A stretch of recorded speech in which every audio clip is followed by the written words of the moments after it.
News Andhra.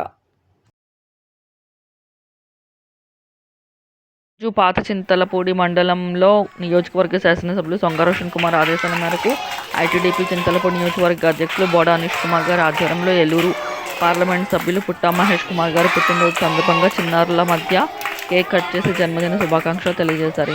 ఈ సందర్భంగా చింతలపూడి నగర పంచాయతీ ప్రధాన కార్యదర్శి బోడా నాగభూషణం మాట్లాడుతూ ఎంపీ మహేష్ నిండు నూరేళ్లు ఆరోగ్యాలతో జీవించాలని, జాతీయ రహదారుల మరమ్మతుల విషయంలో అదేవిధంగా రైతుల పక్షపాతిగా పార్లమెంటులో తమ వాణి నిర్వహించటమే కాకుండా నిత్యం కేంద్ర మంత్రులను కలుస్తూ సమస్యలను వారి దృష్టికి తీసుకువెళ్తూ పరిష్కరించే విధంగా చర్యలు తీసుకుంటారని భూషణం అన్నారు.